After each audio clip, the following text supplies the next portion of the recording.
क्या अकबर एक महान राजा था या क्रूर तानाशाह? क्या है इतिहास अकबर की सपनों की नगरी फतेहपुर सीकरी का? आखिर क्यों और किसने बनवाया था ये सुंदर सा दिखने वाला महल? क्या सच में फतेहपुर भारत की राजधानी हुआ करती थी? चलिए आज की इस वीडियो में जानते हैं फतेहपुर सीकरी की मिस्ट्री और इसका इतिहास। नमस्कार दोस्तों, आगरा से मात्र 36 किलोमीटर दूर बसा ये प्राचीन सुंदर शहर अपने आप में एक गहरा इतिहास छुपाए हुए है। वर्ष 2023 में देश विदेश के लगभग 4.5 लाख लोगों ने फतेहपुर सीकरी का दीदार किया था। फतेहपुर सीकरी को मिनी बॉलीवुड के नाम से भी जाना जाता है, क्योंकि यहाँ वर्ष 1988 में सनी देओल की यतीम, 1997 में शाहरुख खान की परदेश और 2019 में सूरज पंचोली की सैटेलाइट मूवी की शूटिंग हुई थी। कहानी की शुरुआत होती है वर्ष 1524 में। यही वो वर्ष था जब मुगलों का हिंदुस्तान में आगमन हुआ था और सबसे पहले मुगल बादशाह बने बाबर। बाबर ने विश्व भर में कई युद्ध लड़े और उनको जीता भी, लेकिन 1530 में बाबर की मृत्यु के बाद उसका जीता हुआ साम्राज्य उसके 4 बच्चों में अलग अलग हिस्सों में बट गया और उसके बेटे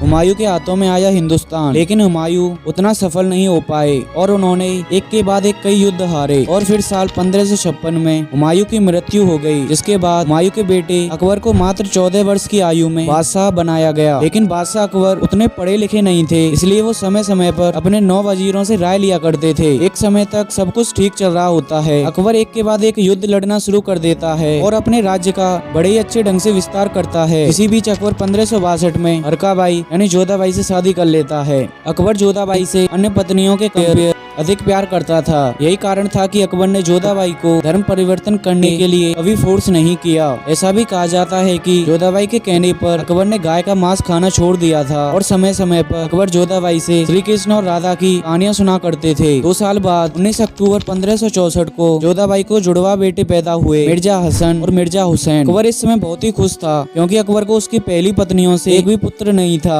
लेकिन जन्म के कुछ दिनों बाद ही जोधा के दोनों बेटों की मौत हो जाती है और एक समय ऐसा आता है जब अकबर बहुत चिंतित रहने लगता है, क्योंकि अकबर का कोई बेटा नहीं था जो उसका साम्राज्य आगे चला सके। इस समय तक अकबर आगरा में रहा करते थे और उस समय सीकरी एक गांव हुआ करता था। यहाँ एक सूफी संत रहा करते थे जिनका नाम था हजरत शेख सलीम चिश्ती। तब अकबर आगरा से सीकरी पैदल दुआ मांगने आए कि उन्हें मुगल साम्राज्य को आगे चलाने के लिए एक बेटा चाहिए। जिसके बाद अकबर की दुआ कबूल हो जाती है और वर्ष 1569 में अकबर को जोधाबाई से एक बेटा प्राप्त होता है, जिसका नाम शेख सलीम चिश्ती के आधार पर सलीम रखा जाता है। अकबर सलीम को शेखू बाबा कहकर बुलाते थे और आगे जाकर इसका नाम जहांगीर पड़ता है। और जहांगीर के दूसरे जन्मदिन के बाद 1571 में अकबर ने नया शहर बनवाना शुरू किया और अपने साम्राज्य का धीरे धीरे विस्तार करना शुरू कर दिया। और 1573 में गुजरात जीतने के बाद इसका नाम रखा फतेहपुर सीकरी। इसका मतलब है सिटी ऑफ विक्ट्री। अकबर ने जीत के बाद जीत की सबसे बड़ी निशानी बुलंद दरवाजा बनवाया, जिसे डोर ऑफ विक्ट्री के नाम से जाना जाता है। ये विश्व का सबसे बड़ा दरवाजा है। जैसे ही बुलंद दरवाजे में प्रवेश करते हैं, सामने सबसे पहले सूफी सलीम चिश्ती की दरगाह नजर पड़ती है। ये वही शेख सलीम चिश्ती हैं जिनसे दुआ मांगने के बाद अकबर को एक बेटा प्राप्त हुआ था। यहाँ बॉलीवुड के कई सेलिब्रिटीज जैसे